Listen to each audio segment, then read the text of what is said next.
I love Jesus. Oh, how I love Jesus. Oh. 부부가 이 일본 이 미스 자판 선발대회를 텔레비를 둘이 이제 보고 있었어요. 갑자기 아내가 남편에게, 여보, 당신은 내가 저 10번처럼 예뻐서 나하고 결혼했어요? 아니면은 저 19번처럼 스타일이 좋아서 결혼했어요? 이렇게 물었어요. 깜짝 놀란 이 남편이 어이없다는 표정으로 아내를 쭉 쳐다보다가 이렇게 이야기를 했습니다. 당신의 그 아주 뛰어난 유머 감각에 반해서 결혼했지. 우리가 이제 열린 모임을 하게 되면은 전도 대상자들을 이제 서로 소개를 합니다.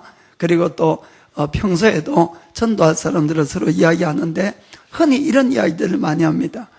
그 사람 돈이 아주 많아. 그래서 그 사람 꼭 전도되면은 교회 와서 큰 일을 많이 할 거야. 그 사람 아주 재능이 많기 때문에 전도가 되면은 아주 교회 와서 또 여러 가지 일들을 많이 할 거야. 그 사람은 영향력이 아주 크기 때문에 전도가 되면은 많은 사람을 아마 구원할 거야. 이런 식으로 우리가 돈 많은 사람, 재능 있는 사람, 또 이 영향력이 있는 사람의 구원을 위해서 기도 좀 해달라고 이렇게 부탁을 하는 경우가 있습니다. 물론 그것은 전혀 틀린 것도 아니고 정말 맞는 말이고 또 순수한 마음에서 그렇게 기도를 부탁을 했을 것 같습니다. 그러나 우리가 이렇게 말하는 그 배경에는 우리들의 잘못된 편견이 있다 하는 것을 여러분들이 꼭 깨달으셔야 되는 것입니다. 그래서 무언가 하면은 하나님께서도 재능이 많고 돈이 많고 영향력이 많은 사람을 더 좋아할 수 있는가 하는 문제하고, 하나님이 사람을 쓰실 때에 과연 더 능력이 있고 돈이 많고 재능이 있고 영향력이 있는 그 사람을 더 많이 쓰시겠나 하는 그 편견이다, 이런 이야기입니다. 대답은 무엇입니까? 아멘입니까? 사실은 편견이고 그렇지 않다는 것을 여러분들이 꼭 깨달으시길 바랍니다. 성경 속에는 물론 아주 비범한 사람을 사도 바울 같은 그런 사람을 쓰신 예도 분명히 있습니다. 그러나 성경 중에 하나님이 사용하신 많은 사람들을 보면은 비범한 사람보다는 평범한 사람이 훨씬 많다는 것을 꼭 믿으시길 바랍니다. 예수님이 제자들을 12명을 뽑았는데 그 12명의 7명은 전혀 학문을 하지 않는 무학인 이 어부였다는 것입니다. 12명 중에 누가 글을 알았겠냐? 아무리 생각해봐도 이 세금장의 어떤 마태 정도만 알았지 나머지는 다 글자를 몰랐을 것 같아요, 실질적으로. 그래 하나님이 쓰시는 사람들이 어떠냐 하는 것이죠. 그런 면에서는 우리 교회가 대단히 소망이 있습니다.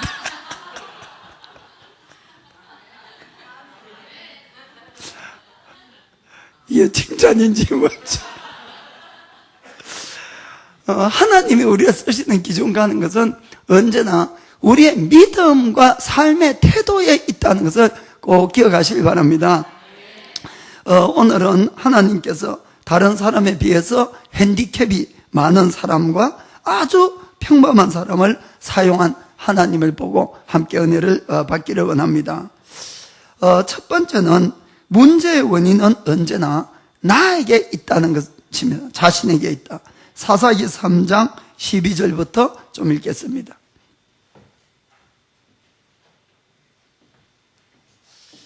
자, 사사기 3장 12절.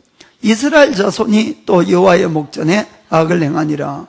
이스라엘 자손이 여호와의 목전에 악을 행함으로 여호와께서 모압 왕 에글론을 강성케 하사 그들을 대적하게 하시매 에글론이 암몬과 아말렉 자손들을 모아가지고 와서 이스라엘을 쳐서 종려나무 성읍을 점령한지라. 이에 이스라엘 자손이 모압 왕 에글론을 18년을 섬기니라. 아멘. 이 이스라엘의 옆에 있는 국가인 모압이 어느 날부터 갑자기 강성해졌습니다. 아주 강해졌습니다. 그리고는 이 이스라엘을 침략을 해와서 점령을 하고 식민지로 삼아버렸어요. 그리고는 그날부터 18년간을 아주 이 이스라엘 백성들이 고난과 고통을 겪는 생활을 하게 됐다는 것입니다.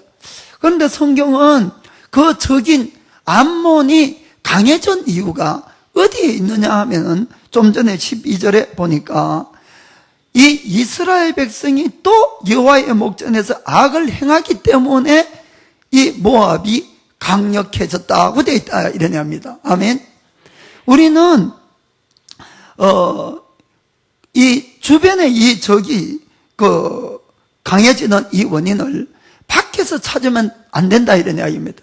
우리 안에서 이것을 찾아가야 된다는 것을 여러분들에게 말씀드리고 싶습니다.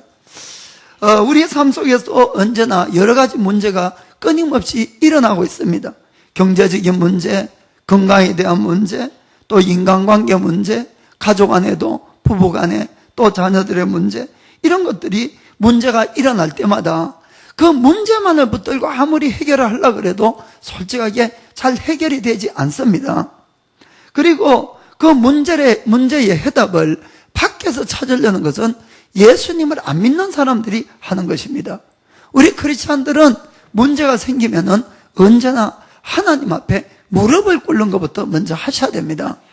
그리고 그 모든 문제의 원인에 대해서 먼저는 나를 항상 돌아보는 그 훈련을 해야 됩니다. 그리고 나에게 무언가 아주 작은 문제라도 있다면은 그것부터 해결하는 것이 우리 크리스찬들은 문제 해결의 첫걸음이라는 것을 항상 기억하시길 바랍니다. 그래서 이 사사기에 일관된 이 메시지의 내용이 있는데 항상 악을 행해서 주변의 나라들이 강성해지고 이 이스라엘을 침략해 옵니다. 고통을 당합니다. 그러면은 몇 년이 지나고 나면은 이렇게 저렇게 하다가 안 되면은 결국 하나님을 다시 찾게 되죠. 하나님께 부르짖으면은 하나님이 또 그들을 구원해 주십니다. 살만하면은 또 악을 행하고 또 딴 길을 가고 계속 이것이 반복이 되는 거죠.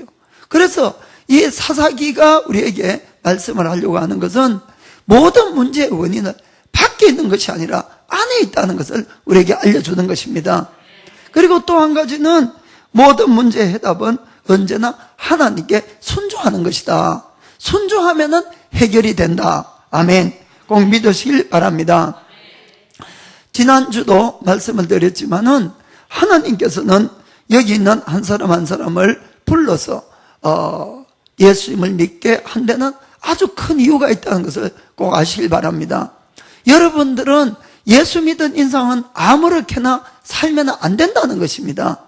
여러분은 하나님이 주신 사명이 있어요. 그것이 무엇인가 하면은 이 땅의 소금과 이 땅의 빛의 삶을 살아야 된다는 것입니다.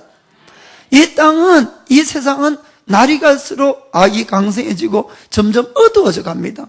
그 안에서 하나님은 여러분을 택해서 이 땅의 빛으로 삼았다는 사실을 꼭 기억하시길 바랍니다. 그래서 우리가 만약에 우리의 사명인 일어나서 빛을 발하게 되면은 우리에게는 아주 그 일을 통해서 큰 일들을 하게 되는 것입니다. 그것을 한번 보겠습니다. 이사야서 60장 1절 2절 보겠습니다. 같이 읽겠습니다. 일어나라 빛을 발하라. 이는 너의 빛이 이르렀고 여호와의 영광이 너의 위에 임하였음이니라. 보라, 어둠이 땅을 덮을 것이며 캄캄함이 만민을 가려우려니와 오직 여호와께서 내 위에 임하실 것이며 그 영광이 내 위에 나타나리라. 아멘. 땅은 점점 어두움이 점점 짙어지고 더 깊어간다고 이렇게 되어 있습니다. 그래서 이 땅의 바른 길, 또 바른 생명의 길을 전할 수 있는 것으로 하나님은 우리를 택하시고, 그래서 우리 보고 일어나 빛을 발하라 하는 것입니다. 이 세상이 다 어둡더라도 너희들 속에는 빛이 있다는 것입니다. 빛이 있다. 그래서 그 빛을 발하는 자가 되라고 성경은 우리에게 말씀하고 있습니다. 그리고 이 빛을 발하게 되면은 어떠한 놀라운 효과가 있는가? 3절에 보니까 열방은 너의 빛으로, 열왕은 비치는 너의 광명으로 나오리라. 아멘. 왕과 나라가 우리가 비치는 그 빛을 보고 찾아서 우리들에게 몰려온다고 이렇게 되어 있습니다. 4절에 보니까 4절에 너의 눈을 들어 사면을 보라. 무리가 다 모여 너에게로 오느니라. 너의 아들들은 원망에서 오겠고 내 딸들은 안기워 올 것이라. 아멘. 여기 아들이나 딸은 우리가 실제 낳은 사람이 아니고 우리의 영적인 자녀들을 이야기하는 것입니다. 어둠이기 때문에 모든 사람은 빛을 찾아 헤매는 것입니다. 그래서 우리가 일어나 빛을 발하면은 우리를 향해서 수많은 사람이 구원을 얻기 위해서 온다는 것을 분명히 말씀하고 있습니다. 그것뿐만 아닙니다. 우리에게 필요한 모든 것에 대해서 주님은 5절에 보니까 5절에 그때에 너가 보고 희색을 바라며, 희색은 기쁨입니다. 기쁨을 바라며 너의 마음이 놀라고 또 화창하리니 이는 바다의 풍부가 너에게로 돌아오며 열방의 재물이 너에게로 옴이라. 아멘. 아멘을 작게 하시네요. 다 돈에는 관심이 없으니까 아마 좋은 크리스찬들이니까 그렇습니다. 그래서 하나님은 우리가 일어나 빛을 발하면은 우리를 통해서 수많은 사람이 우리들에게 몰려온다는 것도 말씀하시고 우리가 필요한 모든 것들도 더하여 채워주신다는 것입니다. 그래서 우리 마음이 놀랄 정도로 기뻐할 것이라고 분명히 말씀하고 있습니다. 이 60장은, 이사야서 60장은 끝까지 보면은 전부 이런 말씀들로 이렇게 가득 차 있습니다. 그래서 여러분들이 꼭 읽어보시고 정말로 나의 사명을 잘 아셔야 됩니다. 그런데 예수님을 믿었는데 빛의 역할, 소금의 역할을 전혀 하지 않는 사람은 어떻게 되느냐? 지난주에도 우리가 말씀을 찾았습니다. 마태복음 5장 13절입니다. 너희는 세상의 소금이니 소금이 만일 그 맛을 잃으면 무엇으로 짜게 하리요? 아멘. 너희가 구원자고 너희가 빛이고 너희가 소금인데 너희가 맛을 잃으면은 무엇으로 짜게 할 수 있느냐? 없다는 것입니다. 하나님은 우리 외에는 대안이 없는 것이에요. 그걸 잘 아시길 바랍니다. 그래서 여러분들이 한 사람 한 사람의 이 사명이 얼마나 큰지를 아시길 바랍니다. 많은 사람은 나같이 작은 자가 무슨 영향력이 있고 무엇을 하겠느냐? 여러분, 우리가 늘 그럴 때마다 우리의 마음속에는 어떤 기준을 가지고 있느냐? 돈이라는 기준, 세상 지위라는 기준으로 우리를 바라보죠. 아유, 돈도 없는데, 지위도 없는데. 여러분, 하나님은 늘 우리에게 어떤 눈으로 보느냐? 영생을 가지고 본다는 걸 아시길 바랍니다. 여러분, 아무리 많은 돈이 있어도 영생은 돈으로 살 수가 없는 걸 아시길 바랍니다. 아무리 높은 지위가 있어도 영생을 살 수가 없는 것입니다. 그래서 우리가 이 땅의 빛과 소금은 그분들에게 영원한 생명을 전해주는 것입니다. 그것보다 귀한 일이 어디 있겠느냐 하는 것이죠. 우리가 그런 관점에서 나를 볼 때에 내가 얼마나 귀한 존재냐는 것입니다. 어느 한 사람의 영원한 생명을 좌우할 수 있는 것이 나를 통해서 할 수가 있다는 것입니다. 그렇기 때문에 이것은 우리가 뭘 조금 도와주고 안 도와주고 이것보다 훨씬 더 높고 큰 것을 여러분들이 아시길 바랍니다. 그래서 우리가 소금인데, 우리가 빛인데, 우리가 소금 맛을 잃고 빛을 잃으면 무엇으로도 밝게 할 수 없다고 분명히 말씀합니다. 그 다음에는 후에는 아무 쓸데가 없어 다만 밖에 버리워 사람에게 밟힐 뿐이니라. 아멘. 어느 인생을 사는 것은 크리스찬에 대한 내가 선택하는 것입니다. 사실 우리가 예수님 믿고 나도 늘 세상적인 가치관을 가지고 늘 세상 것을 따라가면은 빛은커녕 늘 남들에게 짓밟히는 삶을 삽니다. 여러분, 예수님 믿고 세상 따라가서 잘된 사람 저는 정말 본 적이 없어요. 다들 힘들고 그러면서 그래요. 왜 예수 믿는데 이렇게 힘드냐고. 하나님은 살아계십니다. 이 말씀대로잖아요. 이 말씀대로. 빛과 소금 역할을 안 하면 발필뿐이라고 그랬으니까 하나님이 살아계시고 이 말씀이 유효하기 때문에 그런 삶을 살 수밖에 없다는 것이죠. 여러분, 우리가 예수님 믿고 옆으로 가는 건 없어요. 옆으로. 올라가든지 내려가든지 둘 중에 하나입니다. 그래서 여러분들이 정말 빛을 발하기를 예수님의 이름으로 축복합니다. 옆에 분 보고 깨닫고 행하는 지혜 있는 사람이 됩시다. 깨닫고 행하는 지혜 있는 사람이 됩시다. 아멘. 자, 두 번째 우리가 오늘 말씀 통해서 볼 것은 나의 약점은 하나님의 강함으로 변화될 수 있다는 것입니다. 나의 약함은 하나님의 강함으로 변화될 수 있다. 자, 3장 15절 보겠습니다. 이스라엘 자손이 여호와께 부르짖으매. 참 부끄럽지도 않는 것 같아요. 우리를 닮아서. 그래도 여러분 부르짖어야 됩니다. 하나님 앞에는. 몇 번이라도 다시 돌아와야 되지. 결코 딴 길 가면 안 됩니다. 그래 아무리 오늘 죄 짓고 또 얻어 터지고 와서 할지라도 또 부르짖어야 돼요. 아멘. 그 여호와 이스라엘 자손이 여호와께 부르짖으매 여호와께서 그들을 위하여 한 구원자를 세우셨으니 그는 곧 베냐민 사람 게라의 아들 왼손잡이 에훗이라. 이스라엘 자손이 그를 의탁하여 모압 왕 에글론에게 공물을 바칠 때에 이렇게 되어 있습니다. 부르짖으니까 하나님께서는 구원자를 한 사람 세웠어요. 그런데 누군가 하면은 왼손잡이 에훗이다 이렇게 되어 있어요. 왼손잡이를 강조를 해놨습니다. 재미있는 것은 베냐민 지파인데 베냐민 이 뜻이 뭔가 하면은 오른팔의 아들 이런 뜻입니다. 오른팔의 아들. 그런데 그 안에 또 왼손잡이였어요.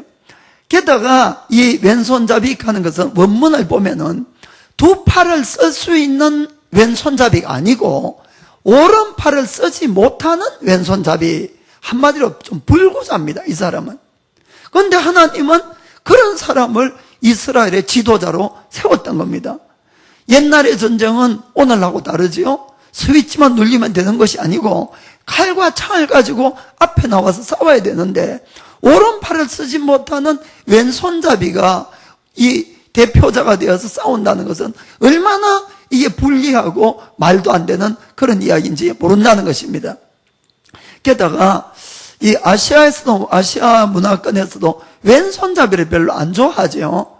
그래서 어릴 때 아이들이 왼손 쓰면은 어떻게 합니까? 억지로 오른손으로 쓰게 하고 밥 먹게 하고 이렇게 하는데 사실은 중동 지방에는 중동이나 인도나 이쪽에는 이 왼손을 쓴다는 것은 아주 이 잘못된 거예요. 왜냐하면은 이 사람들 식습관 봤습니까? 카레나 이런 거 전부 뭘로 먹죠? 오른손으로 다 먹습니다. 그 오른손으로. 그리고 화장실 갔다 와서 뭘로 닦아요? 왼손으로 닦아요, 실제적으로. 그리고 씻는 거예요. 그래서 사람하고 악수할 때 왼손 내면 너무너무 실례입니다, 이거는. 그거 있을 수가 없어요, 거기서는. 그래서 반드시 오른손을 내야만 됩니다. 그런데 이 왼손잡이 에훗이다 이렇게 되어 있습니다. 이것은 아주 핸디캡이 많은 사람인데 하나님은 그를 세우신 것이에요. 그것뿐만 아니고 이 에훗을 통해서 어떻게 했는가 하면은 하나님은 이 나라를 해방시켜 가는 것입니다. 그리고 그를 통해서 80년 동안 그 나라에 평화가 오게 됩니다. 한번 읽어보겠습니다. 사사기 3장 21절. 에훗이 왼손으로 우편 다리에서 칼을 빼어 왕의 몸을 찌르매 칼자루도 나를 따라 들어가서 그 끝이 덩디까지 나갔고 그가 칼을 그 몸에서 빼어내지 아니하였으므로 기름이 칼날에 엉기었더라. 이렇게 해서 전쟁이 왕을 죽이고 전쟁이 시작이 되었습니다. 그리고 30절에 보니까 30절에 그날에 모압 사람이 이스라엘의 수하에 항복하며 그 땅이 80년 동안 태평하였더라. 아멘. 이것은 우리들에게 무엇을 말씀해 주는가 하면은 우리의 아무리 연약함도 하나님의 도우심이 있으면 얼마든지 강하게 될 수 있다는 걸 우리에게 말씀해 주는 것입니다. 일반적으로 약점이 많은 것보다 장점이 많은 것이 훨씬 좋습니다. 돈이 없는 것보다 돈이 많은 것이 좋고 지혜가 없는 것, 지식이 없는 것보다 있는 것이 좋고 건강이 없는 것보다 있는 것이 훨씬 좋습니다. 그리고 우리가 이 땅에서는 그런 것들을 복받았다 이렇게 이야기를 하고 있습니다. 그렇죠? 그거 다 복받은 겁니다, 사실은. 그러나 정말 우리가 주의해야 될 것은 그것이 너무 많기 때문에 그것 때문에 우리가 하나님이 보이지 않는다면은 그것은 복이 아니라 오히려 불행을 가져올 수 있다는 걸 깨닫고 아셔야 된다는 것입니다. 우리가 있는 것은 나쁜 것이 아니고 좋은 것이에요. 그리고 주님은 우리가 그렇게 되기를 원하고 있습니다. 그러나 내가 너무 돈이 많아서 이 땅에 사는 것은 참 편하지만은 그것 때문에 하나님도 눈에 안 보이고 사람도 눈에 안 보이는 오만한 사람이 된다면은 아주 불행한 삶을 오히려 산다는 것입니다. 내가 다른 지식도 많고 능력이 많은 것은 좋지만은 그것 때문에 내가 하나님을 알지 못하는 삶을 살면은 결국 우리의 마지막은 어떻게 됩니까? 영원한 생명을 잃어버린다는 것을 꼭 기억하시길 바랍니다. 있는 것은 좋은 것인데 그것이 하나님을 가려버리면은 오히려 그것이 우리를 불행하게 만든다는 걸 아시길 바랍니다. 그래서 예수님께서도 너희가 만일 온 천하를 너희가 다 얻고도 진정한 생명을 잃어버린다면은 무엇을 주고 그 영원한 생명을 살 수 있겠느냐 이렇게 말씀을 하셨습니다. 그러나 만약에 우리가 이 땅에 살면서 이것도 부족하고 저것도 부족하고 없는 것이 너무 많지만은 내가 부족한 걸 내가 잘 알기 때문에 없는 걸 잘 알기 때문에 오직 전능하신 하나님만을 믿고 그 하나님을 의지하고 그 하나님께 도움을 청했을 때 하나님은 우리의 부족함을 채워주신 분임을 믿으시기 바랍니다. 우리의 연약함을 강하게 해주시는 분임을 믿으시기 바랍니다. 그렇게 되면은 우리는 지금까지는 누구도 할 수 없었던 다른 많은 일도 할 수 있는 것을 여러분이 꼭 아시길 바랍니다. 예수님의 12제자는 정말 다들 학문이 대부분이 없는 그런 사람들이었습니다. 그런데 예수님이 부활하고 나시고 어느 날부터 그들이 막 예수님처럼 능력을 행하는 것이 어느 날 성전 미문에 앉아있는 이 날때부터 안절뱅이를 베드로가 일으켜 세웠어요.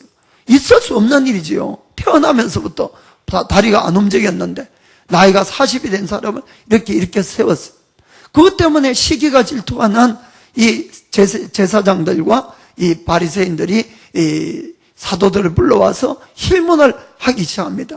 그때 장면을 좀 보겠습니다. 사도행전 4장 13절 14절입니다. 요 이전에 베드로가 구약 성경을 막 인용을 하면서 막 설교를 했습니다. 그러자 저희가 베드로와 요한이 기탄 없이 말함을 보고 그 본래 학문이 없는 범인으로 알았다가 이상히 여기며 또 그 전에 예수와 함께 있던 줄도 알고. 아멘. 학문이 없었는데 어떻게 저자들이 구약 성경을 알지? 오늘날도 성경 안 읽는 사람은 성경 모르지 않습니까? 그런데 그 당시에는 사실은 성경은 아주 한정되어 있었어요. 글로 다 써서 사본으로 이렇게 만드는데 제사장들이나 교유 읽어볼 수 있을까? 일반 평민들이 성경을 본다는 것은 있을 수가 없는 그런 일이었습니다. 그런데도 이 베드로가 구약 성경을 인용하면서 막 그가 설교를 하니 얼마나 이 사람들이 놀랬냐 하는 이야기입니다. 그것뿐만 아니고 그들을 통해서 기적이 일어났었지요. 14절에 보니까 또 병나은 사람이 그들과 함께 섰는 것을 보고 힐난할 말이 없는지라. 이 구구절절 맞는 이야기를 하고 실제로 기적이 일어났으니까 뭐라고 대답을 할 수가 없다 이런 이야기입니다. 사랑하는 성도 여러분, 없다고 절대로 좌절하지 마시길 바랍니다. 주님이 여러분과 함께 하시면은 어떠한 일도 할 수 있다는 걸 꼭 믿으시길 바랍니다. 그 당시에 사도들이 어떠한 일들이 있었는지 좀 더 보겠습니다. 사도행전 5장 12절부터 16절까지 보겠습니다. 사도들의 손으로 민간의 표적과 기사가 많이 되매 믿는 사람이 다 마음을 같이하여 솔로몬 행각에 모이고 그 나머지는 감히 그들과 상종하는 사람이 없으나 백성이 칭송하더라. 믿고 주께로 나오는 자가 더 많으니 남녀의 큰 무리더라. 심지어 병든 사람을 메고 거리에 나가 침대와 요위에 누이고 베드로가 지나갈 때에 혹 그 그림자라도 누구에게 덮일까 바라고. 17, 6절 예루살렘 건업 허다한 사람들도 모여 병든 사람과 더러운 귀신에게 괴로움을 받는 사람을 데리고 와서 다 나음을 얻으니라. 아멘. 현대의학도 병원 간다고 다 낫습니까? 놀랍게도 어떠한 병이 걸렸던 어느 누구든 데려가니까 다 나음을 얻더라. 아멘. 베드로의 그림자만 닿아도 낫는 놀라운 기적이 정말 일어났다는 것입니다. 아멘. 아마 일본에 하나님이 사랑하셔서 부흥을 일으킬 때는 이런 일이 일어날 줄 믿습니다. 아멘. 여러분이 주인공이 될 수가 있는 거예요. 아멘. 베드로도 우리와 똑같은 사람이었어요. 뛰어난 것이라고는 아무것도 없었지요. 그저 주님 사랑하고 따라한 것뿐입니다. 아멘. 그래서 우리가 주님이 어떤 분이시고 어떤 자를 쓰시고 우리가 그런 것들은 다시 한번 잘 알아야 될 줄 믿습니다. 저는 이런 면에서 하나님이 대단히 공평한 분이라고 저는 믿습니다. 우리가 세상에는 세상 것이 더 있는 사람이 더 복받은 사람이지만은, 그러나 세상 것이 없기 때문에 하나님 앞에 더 울부짖고 기도하고 매달려서 하나님으로부터 더 큰 복을 받는 수많은 사람이 성경에 등장한다, 이런 이야기입니다. 그렇기 때문에 공평한 것이에요. 문제는 내가 하나님을 찾느냐 안 찾느냐, 그것에 달려있지요. 아멘. 그래서 내가 부족할 때 정말 하나님께 부르짖으면은 하나님의 풍성함으로 우리를 채워주십니다. 우리가 연약할 때 하나님께 부르짖으면 하나님의 능력의 팔로 우리를 붙들어 주신다는 것을 믿기를 주님의 이름으로 축복합니다. 지금까지 없고 나의 약점 때문에 부끄러워했던 우리들이 하나님이 채워줌으로 말미암아 당당하게 우리가 모든 일들을 오히려 더 다른 사람들보다도 잘할 수 있게 된다는 걸 믿기를 주의 이름으로 축복합니다. 하나님은 어떤 사람을 사랑하시고 어떤 사람에게 하나님의 기름을 부어주십니까? 그것은 자기의 연약함을 인정하는 사람입니다. 자기의 부족함을 인정하는 사람입니다. 그리고 하나님 앞에 정말 간절한 마음으로 하나님의 것을 사모하고 구하는 자에게 주님은 분명히 주신다고 약속하고 있습니다. 꼭 믿으실 바랍니다. 우리가 성경에 비범한 인물 중에 한 사람이 사도 바울이었지요. 그는 신약 성경의 반 이상을 기록한 그런 분이었습니다. 그런데 바울에게는 큰 고민이 있었어요. 거기 아주 심한 이 안질이, 눈병이 있었어요. 너무너무 고통스럽고 힘들었습니다. 참 바울은 하나님께서 그의 손에 희한한 능을 주셔서 그가 손을 얹고 기도하는 사람은 다 나았어요. 어떠한 병이라도. 심지어는 죽은 사람도 살렸어요, 바울이. 그런데 자기 병은 아무리 기도해도 안 낫는 거예요, 이게. 그래서 거기에 대해서 하나님 앞에 강구를 했더니만은 주님의 응답이 왔습니다. 12장 7절을 좀 보겠습니다. 고린도 후서 12장 7절 봅시다. 여러 계시를 받은 것이 지극히 크므로 너무 자고하지 않게 하시려고 내 육체의 가시 곧 사단의 사자를 주셨으니 이는 나를 쳐서 너무 자고하지 않게 하려 하심이니라. 아멘. 그 고린도후서 12장 보면은 사도 바울은 천국에까지 올라갔다 와서 사람이 가히 말로 다 할 수 없는 것들을 보고 내려왔다고 이렇게 이야기를 하고 있습니다.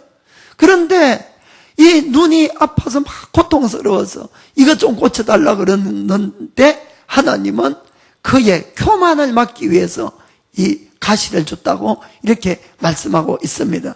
그래도 너무 고통스러우니까 그래도 바울이 기도를 했어요. 8절에 기도를. 이것이 내게서 떠나가기 위하여 내가 3번 죽게 강구하였더니 간절하게 기도를 한 것입니다. 하나님의 응답이 왔습니다. 9절부터 내게 이르시기를 내 은혜가 너에게 족하도다. 이는 내 능력이 약한 데서 온전하여 짐이니라 하신지라. 이러므로 도리어 크게 기뻐함으로 나의 여러 약한 것들에 대하여 자랑하리니 이는 그리스도의 능력으로 내게 머물게 하려 함이라. 10절 그러므로 내가 그리스도를 위하여 약한 것들과 능욕과 궁핍과 핍박과 곤란을 기뻐하노니 이는 내가 약할 그때에 곧 강함이니라. 아멘. 여러분, 우리가 부족한 것이 없으면은 진정으로 간절하게 주님 앞에 이 간구하기가 참 어렵습니다. 그리고 하나님은 우리를 사용하실 때에 우리의 것을 가지고 사용하지 않는다는 걸 꼭 아시길 바랍니다. 왜냐하면 교만해질까봐. 안 그래도 교만해지는데, 우리 것 가지고 하나님이 일을 하시면은, 그날부터 하나님 앞에, 하나님보다 내가 더 높아질 것 같아요. 하나님은 나 아니면 아무도 쓸 수가 없다고. 그것이 아니라는 것입니다. 하나님은 우리를 일을 시킬 때 꼭 하나님의 것을 채워주시고 하나님의 것으로 일을 하게 하시는 겁니다. 믿으시길 바랍니다.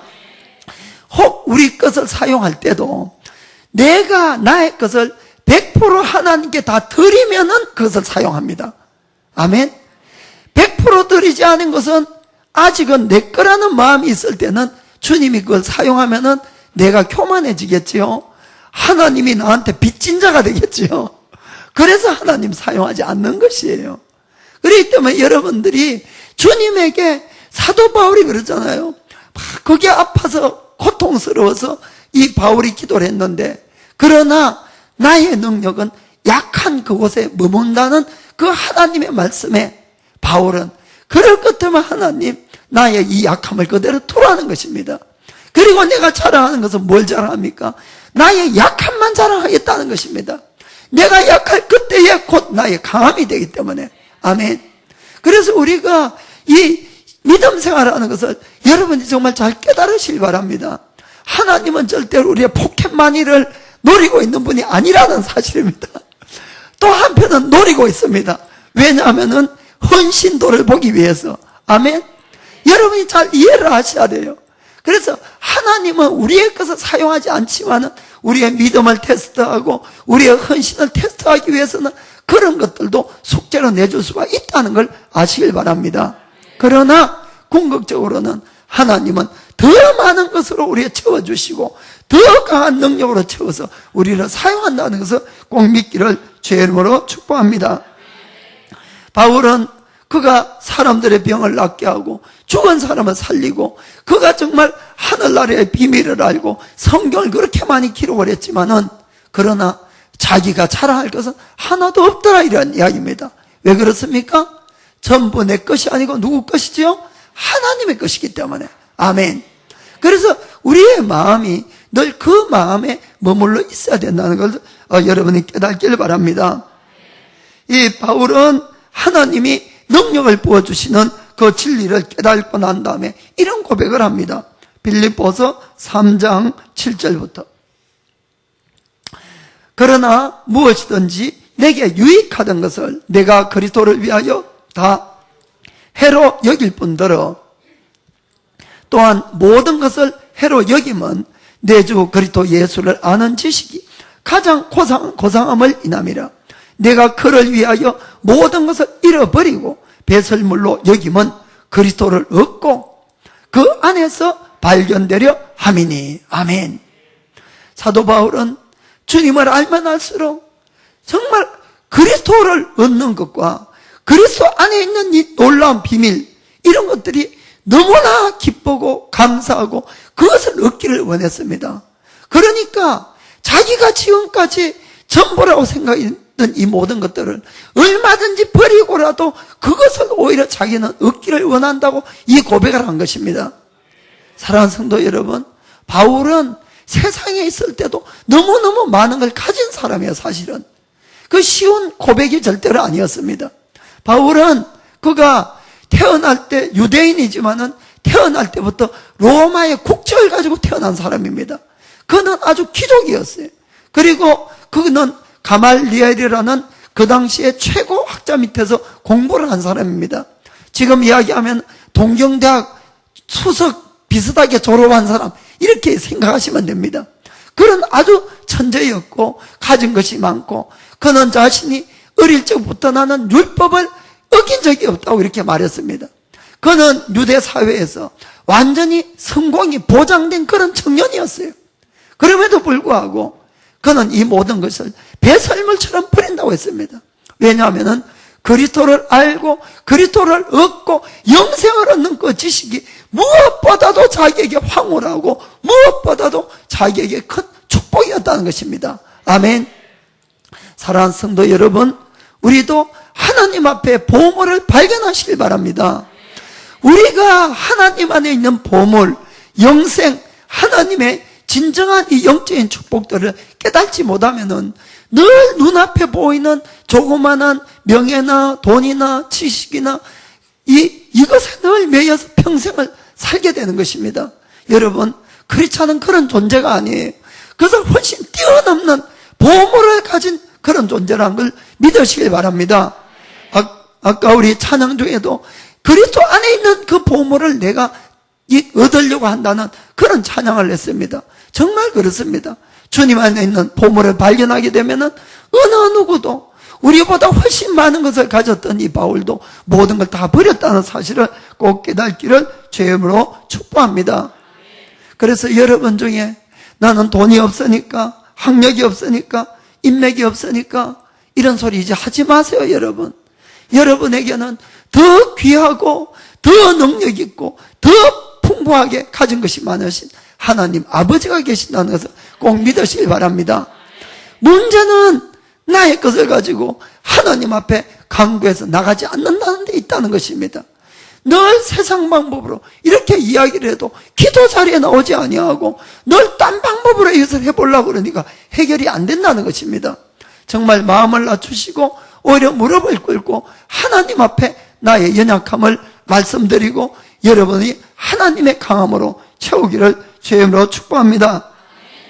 성경에도 너희 중에 누가 지혜가 부족한 자가 있느냐?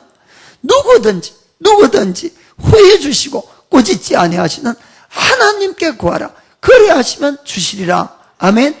그래서 성경에도 우리가 주님께 구하라고 분명히 말씀하고 있습니다. 이 에훗의 이야기인데요, 어느 신앙자가 이런 글을 썼어요.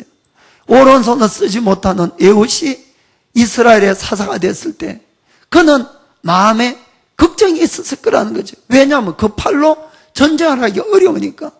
그래서 그는 누구보다도 열심히 하나님을 의지하고 하나님을 의지해야만 이길 수 있으니까. 그래서 그가 하나님께 간구하였더니만은 하나님께서 이 에훗의 오른팔이 되어주셨다. 아멘. 사랑하는 성도 여러분, 하나님은 얼마든지 우리의 오른팔이 되어주신다는 것을 믿기를 주의 이름으로 축복합니다. 옆에 분 보고 약할 때가 찬스입니다. 약할 때가 찬스입니다. 아멘. 세 번째는 누구라도 사용하시는 하나님입니다. 누구라도 사용하시는 하나님. 좀 전에도 말씀드렸지만은 우리들의 기준에는 인간적으로 그래도 이것도 낫고 저것도 낫고 좀 많이 있어야지 하나님도 더 많이 사용하지 않겠냐. 물론 그럴 수 있지요. 그러나 하나님은 누구라도 사용하신다는 것을 우리가 그 다음 사사를 통해서도 알 수가 있습니다. 에훗 다음에 사사가 된 사람이 삼갈이라는 자입니다. 그에 대해서 한번 보겠습니다. 사사기 3장 31절. 에훗의 후에 안낫의 아들 삼갈이 사사로 있어 소모는 막대기로 블레셋 사람 600명을 죽였고 그도 이스라엘을 구원하였더라. 아멘. 자, 에훗의 후에 삼갈이 사사가 됐는데 그는 군인이 아니었어요. 소모는 막대기 들고 다니는 이 소치는 농부였다, 이런 이야기입니다. 참 재밌지요. 그것뿐만 아니고 그가 이 적을 물려쳤는데 무려 600명이나 물려치는데 이 요즘 나오는 최신형 신형 무기를 가지고 첨단 무기로 물리친 것이 아니고 뭘로 물려쳤습니까? 소모는 막대기로 이렇게 되어 있습니다. 우리가 성경을 보면 참 재미있는 게 많아요. 그것이 무언가 하면은 하나님은 돌들을 가지고도 아브라함의 자손을 만드는 분이다, 이런 이야기입니다. 여러분, 삼손이 블레셋 사람 1000명을 죽일 때 무슨 무기를 썼습니까? 이 당나귀의 턱뼈 가지고 1000명을 죽였다, 이렇게 되어 있거든요. 이 다윗이 그 거인 골리앗을 물리치는데 어떤 무기를 썼습니까? 흔히 있는 돌멩이를 가지고 물리쳤다, 이런 이야기입니다. 여러분, 예수님을 따라다닌 군중이 몇만 명이 되었어요. 그들이 다 굶주렸을 때 그들을 먹인 것이 뭡니까? 소년이 가지고 있는 보리떡 5개와 물고기 2마리였다는 것입니다. 아멘. 이런 분이 하나님인 걸 믿으셔야 됩니다. 그냥 우리가 하나님을 막연한 분이 아니고 정말 실제로 살아계셔서 정말 돌을 가지고도 무엇이라도 할 수 있는 그분이 바로 하나님이신 걸 우리가 믿으셔야 됩니다. 여러분의 인생 속에 여러분이 하나님을 통해서 소망을 갖기를 예수님의 이름으로 축복합니다. 그래서 이 삼가를 통한 교훈은 하나님은 누구라도 사용할 수 있고 무엇을 가지고도 하나님은 이스라엘을 구원할 수 있다는 것을 우리에게 말씀해 주는 것입니다. 그러나 하나님이 쓸 수 없는 두 부류의 사람들이 있습니다. 어떤 사람인가 하면은 첫째는 자신감이 너무 넘쳐서 하나님을 전혀 의지하지 않는 사람입니다. 이런 사람들은 대부분 정말 능력이 있어요. 모든 걸 잘해요. 기획도 잘하고 능력도 있고 추진력도 있고 리더십도 있고. 그런데 문제는 내가 너무 많이 가지고 너무 많이 알고 능력이 있다 보니까 전혀 하나님을 필요로 하지 않습니다. 하나님을 찾지 않습니다. 그리고는 다른 사람의 말도 잘 듣지 않지요. 왜냐하면 내가 똑똑하니까, 내가 더 지혜롭고 내가 더 잘하는데 누구 말을 내가 듣습니까? 그렇지요? 그런 사람이 있습니다. 그러나 이분들의 가장 안타까운 것은 사람이 죽으면 그만이 아니고 정말 심판이 있고 영생이 있음을 알지 못하고 그 영생을 놓쳐버릴 수 있다는 것입니다. 아멘. 그래서 우리가 하나님을 전혀 찾지 않는 사람은 하나님은 사용을 할 수가 없다는 걸 우리가 먼저 아셔야 됩니다. 그런 사람들이 일을 할 때 하나님께서 그런 사람들에게 어떤 삶 속에 개입할 수 있는 여지가 전혀 없는 것이에요. 전부 자기가 빈틈없이 계획해서 빈틈없이 모든 걸 다 해가니까. 두 번째는 쓸 수 없는 사람은 지나칠 정도로 자신을 못 가지는 사람. 무엇을 부탁해도 자기는 절대 못한다고 손을 내젓고는 하나님으로부터 목사님으로부터 늘 도망다니는 사람이 있습니다. 물론 여 안에도 두 사람들이 있겠지요. 어떤 사람은 자기가 책임지기 싫으니까, 하기 싫으니까 그냥 막 도망다니는 사람. 이 사람도 자기 할 수 없다. 그런데 그 중에는 잘못된 열등감 속에서 정말 자기 자신은 아무것도 할 수 없다고 생각해서 자기가 못한다고 하는 사람도 사실 있습니다. 그러나 주의해야 될 것은 이런 사람들은 하나님이 뭔가를 부탁을 할 때는 나의 힘으로 이것을 해야 된다고 착각하고 있는 사람이다, 이런 이야기입니다. 여러분, 하나님은 아까도 말씀드렸지만은 우리의 힘을 빌려서 일을 하시는 분이 아니라는 것을 꼭 아시길 바랍니다. 이런 사람은 결국은 하나님의 능력을 믿지 못하는 믿음이 없는 사람이라는 것을 우리가 아셔야 됩니다. 참 재미있는 것은 하나님이 구약에서 가장 위대하게 사용한 모세는 이 두 가지를 다 가지고 있던 사람이었습니다. 모세가 40살이 되었을 때 쿠데타를 일으켰는데 그는 완전히 자신감에 넘치는 사람이었어요. 그는 이 파로의 왕자로서 자라났죠. 유대인이지만은. 그리고는 그가 40살이 되었을 때 이 민족을 구원할 수 있는 것은 자기밖에 없다고 생각했습니다. 물론 그것은 하나님이 주신 비전이고 맞기는 합니다. 모세는 그 운명을 가지고 태어났지요. 그런데 문제는 모세가 그가 쿠데타를 일으킬 때에 한 번도 하나님을 찾아서 기도했다든지 도와달라고 뭐 했다든지 하나님에 대한 것은 아무것도 없다, 이런 이야기입니다. 그냥 자기 힘으로 일어난 거예요. 자기 힘으로. 그래서 어느 날 이 자기 동포가 이 이스라엘 이 애굽 병사에게 매를 맞는 걸 보고는 분연히 일어나서 그 애굽 병사를 쳐 죽였어요. 그 정도로 힘이 좋은 거예요, 모세가. 그리고는 그를 모래 속에 파묻었지요. 그리고 그때에 모세가 자기 동포들이 와 하고 일어날 줄 알았어요. 모세를 대환영하고 당신이 구세주라 그러고 그리고 같이 일어날 줄 알았는데 모든 사람은 모세를 지도자로 받아주지 않았던 겁니다. 오히려 그 중에 어떤 사람이 뭐라고 했습니까? 누가 너를 우리 재판장으로 세웠다고 네가 우리 머리가 되려고 그러냐고. 그가 배척을 받고 결국은 실패하고 도망가 버리고 말지요. 그래서 40년 동안을 도망을 가서 그는 무엇을 했습니까?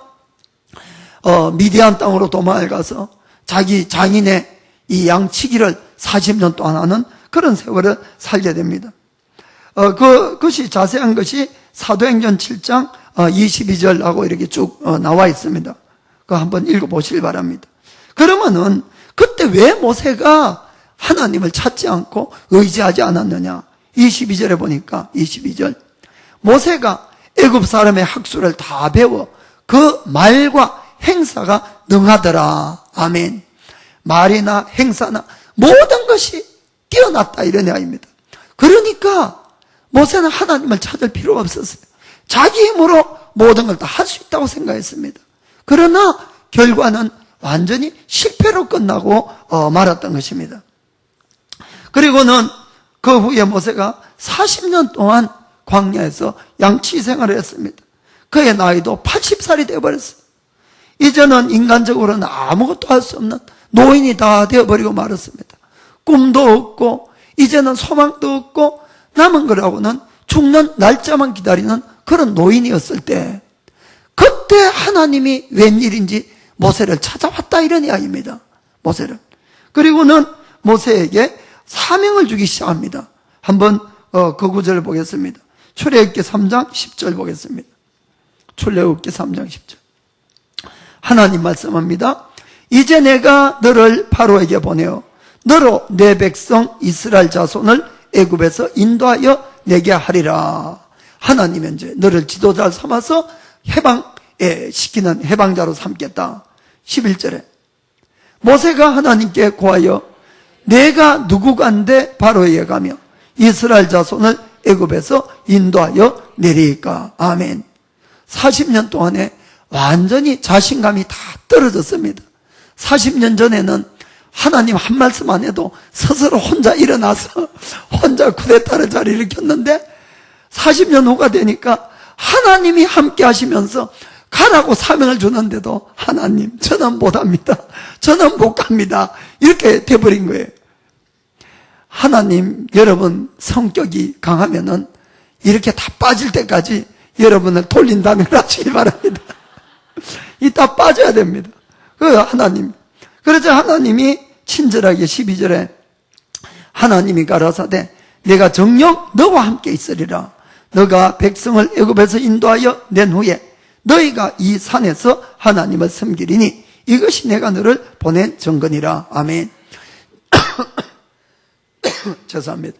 내가 너와 함께 전능하신 하나님이 함께 하겠다고 이렇게 했습니다. 가기 싫은 모세가 또 변명을 합니다. 그 다음에 보니까 그들이 만약에 너를 보낸 그 하나님의 이름이 무엇이라고 물으면은 내가 뭐라고 대답해야 되겠습니까? 이렇게 이제 핑계를 댑니다. 그러자 하나님은 그래도 인내하시고 말씀합니다. 14절에 나는 스스로 있는 자라 이렇게 대답을 합니다. 스스로 있는 자. 이 스스로 있는 자라는 이 뜻이 야훼라고 발음을 합니다. 야훼. 원 발음은 야훼고 영어로는 제호바, 일본에서는 한국 사람 여호바 이렇게 이야기해요. 야훼. 나는 스스로 있는 자, 스스로 있는 자. 그 스스로 있는 자가 보냈다 이렇게 하면서 하나님이 쭉 모세에게 자세하게 설명을 해줍니다. 생각해 보세요. 그 모든 우주를 만든 하나님이 가라 그러면 가야지. 조그만한 인간의 피조물이 이 핑계대고 저 핑계대고 하나님 그래도 인내하시면서 조목조목 말씀해 주십니다. 저는 참 이 성경을 읽으면서 여러분들이 그냥 읽지 말고 이게 현실 같으면은 얼마나 놀라운 사실입니까? 사실은 하나님이 탕 튕기면은 그냥 다 죽을 건데 그래도 화 안 내시고 조목조목하게 말씀을 이렇게 설명해 주십니다. 그래도 이 가기 싫은 모세가 이 3장 끝에까지 하나님이 설명을 하는데도 4장 1절 보니까 이렇게 이야기를 합니다. 그러나 그들이 나를 믿지 아니하며 내 말을 듣지 아니하고 하나님이 너에게 나타나지 아니할까 두렵다는 것이에요. 네 거짓말장이 아니냐. 그러니까 하나님이 또 2절에 보니까 너의 손에 있는 것이 뭐냐? 지팡이다 그러니까 그 지팡이를 한번 던져보라 그랬어요. 던지니까 뱀으로 확 변했어요. 깜짝 놀라니까 집어보라 그랬거든요. 집으니까 다시 지팡이가 되었습니다. 너의 손을 품 안에 한번 넣어보라 그랬습니다. 품 안에 넣었다가 빼니까 문둥병에 걸려버렸어요. 다시 넣었다 빼라 그러니까 넣었다 빼니까 또 깨끗하게 나았습니다. 하나님은 그분께서의 능력을 보여주시면서까지 모세를 지금 뭐하고 있습니까? 설득하고 있는 거예요. 안 간다고 거기다가 주저앉아 있는 이 모세. 그래서 설득을 해서 좀 보내려고 하니까 그래서 막 능력까지 보여주고 그렇게 했습니다. 그래서 모세가 또 뭐라고 변명합니까? 10절에 보니까 모세가 여호와께 구하여 주여 나는 본래 말에 능치 못한 자니라. 아니 아까 성경에 말과 행사에 능하더라. 말 잘한다고 되어 있는데 나는 원래 말을 잘 못한다. 주께서 주의 종에게 명하신 후에도 그러하니 나는 입이 뻣뻣하고 혀가 둔한 자니이다. 참 하나님도 이 모세를 설득하는데 기가 막힌 거예요. 그래서 하나님 말씀합니다. 11절부터 여호와께서 그에게 이르시되 누가 사람의 입을 지었느냐? 누가 벙어리냐? 귀머거리나 눈 밝은 자나 소경이 되게 하였느냐? 나 여호와가 아니냐? 내가 사람 눈도 짓고 코도 짓고 입도 짓고 다 지었다는 겁니다. 12절에 이제 가라. 내가 너의 입과 함께 있어서 할 말을 가르치리라. 말까지 다 줄 테니까 가라는 겁니다. 그런데 모세가 13절에 모세가 가로되 주여 보낼 만한 자를 보내소서. 여러분 하나님이 못하겠다 그러면 못 쓰시는 거예요 사실은. 그러니까 너무 내가 자신감이 없어서 못하겠다고 주저앉으면은 하나님이 이 모세의 그 강한 성질을 너무 빼버린 것 같아. 그러니까 막 이렇게까지 설득을 해도 못해. 모세가 자기는 죽어도 못한다.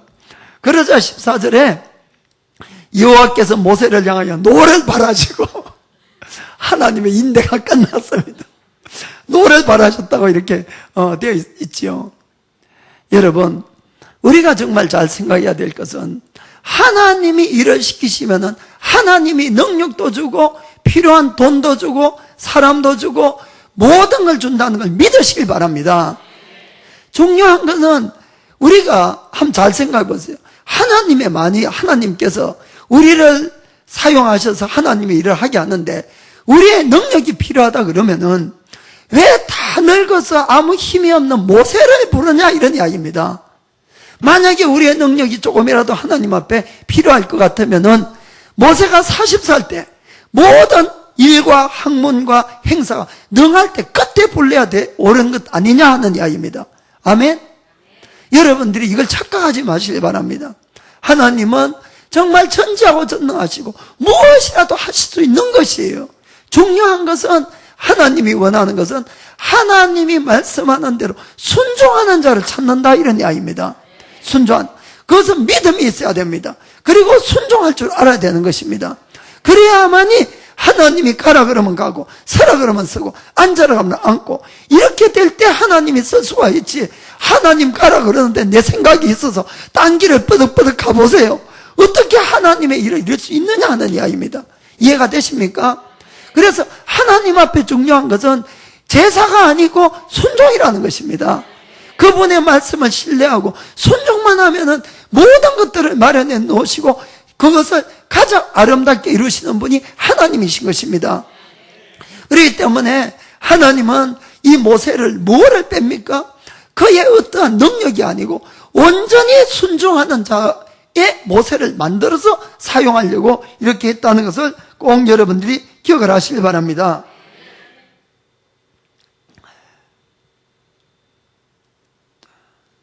그렇습니다. 그래서 하나님은 우리의 삶 속에서 모든 사람에게 계획을 가지고 있어요. 그것이 가장 뚜렷한 것이 바로 우리 한 사람 한 사람에 대한 세상과 다른 삶을 사는 빛과 소금의 역할을 해야 된다는 것을 꼭 기억하시길 바랍니다. 그리고 진정으로 내가 먼저 내 가정이나 회사나 조그마한 곳에서 그것을 하나하나 실천해 가기 시작하면은 하나님은 조금씩 우리의 모든 삶 속에 더해 주시는 것입니다.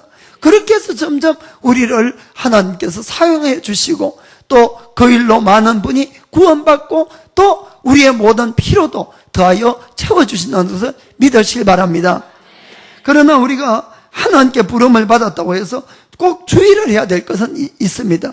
이것이 무엇인가 하면은 우리가 일반 크리스찬도 다 마찬가지지만은 나를 부르신 분은 하나님이시기 때문에 뭐 내가 믿게 해달라고 해서 믿은 것도 아니고 어떤 분은 하나님이 믿게 하셔서 믿었고 그리고 사명을 주신 분도 하나님이기 때문에 내가 아무렇게나 해도 하나님은 나를 다 용서하시고 받으시고 사용할 거라는 것은 착각 중에 착각이라는 걸 여러분들이 깨달으시기 바랍니다.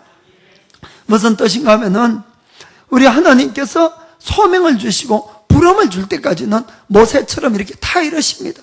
참 하나님을 알 때까지, 소명을 줄 때까지. 그러나 우리가 진정으로 예수님을 알고 믿게 되면은 그때부터 상황이 조금 달라졌다는 사실을 여러분들이 아셔야 됩니다.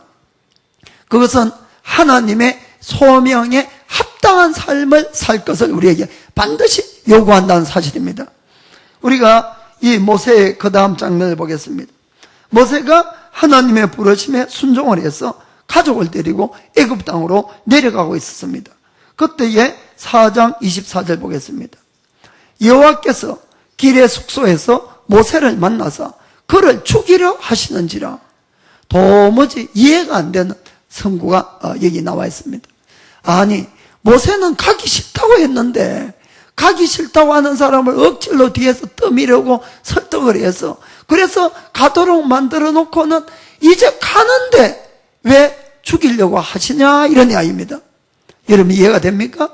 그러나 여기에는 아주 큰 이유가 사실은 있었다는 것을 아시길 바랍니다.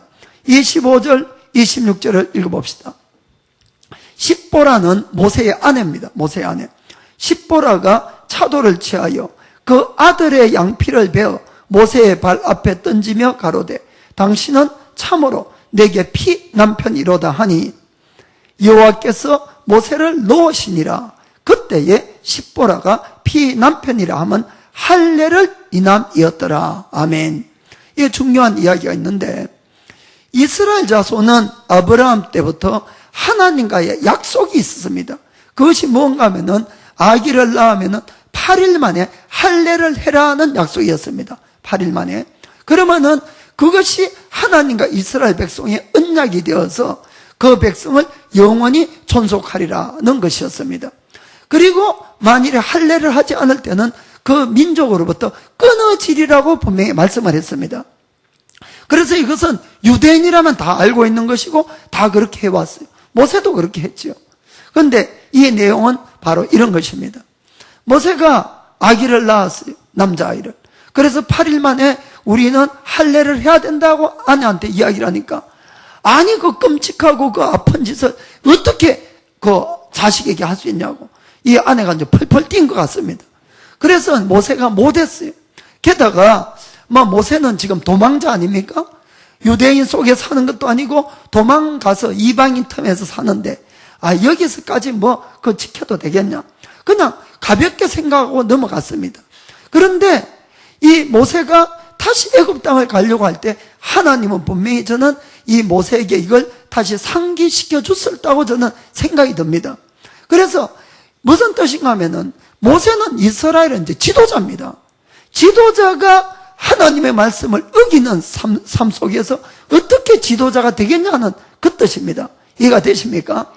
그래서 하나님은 모세가 애굽 땅을 내려가기 전에 그 모세에게 남아있던 문제를 해결하기를 원하고 할례를 하라고 이야기를 했는데 또 아내의 반대에 부딪힌 것 같아요. 아내의 반대. 그래서 아이고 시끄럽기도 하고 하니까 그냥 가자고 이렇게 해서 갔는데 하나님이 모세를 죽이려고 하니까 아내가 이것이 할례 때문에 그렇다는 것을 금방 알았다는 것은 바로 이 문제 때문에 부딪혔다 이런 이야기입니다. 이해가 되시죠? 이 모세가 죽어가는데 아내가 그걸 왜 이 문제가 일어났는지 알고 아들의 양피를 베어서 모세 앞에 던지니까 이 모세가 살아났다. 아멘. 참으로 중요한 상이라고 저는 믿습니다. 하나님은 모세라 할지라도 그렇게 80년 동안을 어떤 의미에서는 모세를 기다리고 깎아왔어요. 그 그릇을 만들어 왔어요. 하나님이. 그럼에도 불구하고 말씀을 안 지킬 때는 깨버린다 이런 뜻입니다. 우리가 모두가 하나님 앞에 부름을 받고 나갔을 때에 하나님은 우리 속에 무엇이 든 것이 중요한 것이 아니고 우리의 늘 깨끗한 그릇을 원한다는 걸 이걸 믿으시길 바랍니다. 그 안에 담는 것은 하나님의 능력이고 하나님의 보물인 것입니다. 우리가 늘 가져가야 되는 것은 그릇인데 그 그릇이 깨끗하고 온전하게 헌신만 된다면 하나님은 얼마든지 하나님의 능력과 지혜와 보물을 채워서 사용할 수 있다는 것입니다. 우리가 우리 속에 담겨있는 보물이 아닙니다. 우리의 것을 사용하는 것이 아니라는 걸 아시길 바랍니다. 그래서 늘 우리가 그리스도인으로서 중요한 것이 뭐냐? 나는 깨끗한 그릇이 되어가는 것과 하나님 앞에 온전히 드려지는 것을 여러분의 마음에 늘 새기길 바랍니다. 그것만 하나님 앞에 보장이 되면은 얼마든지 하나님은 우리에게 능력을 주시고 사용한다는 걸 믿기를 예수님의 이름으로 축복합니다. 역대하 16장 9절에 분명히 이렇게 말씀하고 있습니다. 여호와의 눈은 온 땅을 두루 감찰하사 전심으로 자기에게 향하는 자를 위하여 능력을 베푸시나니. 아멘. 기도하도록 하겠습니다. How I love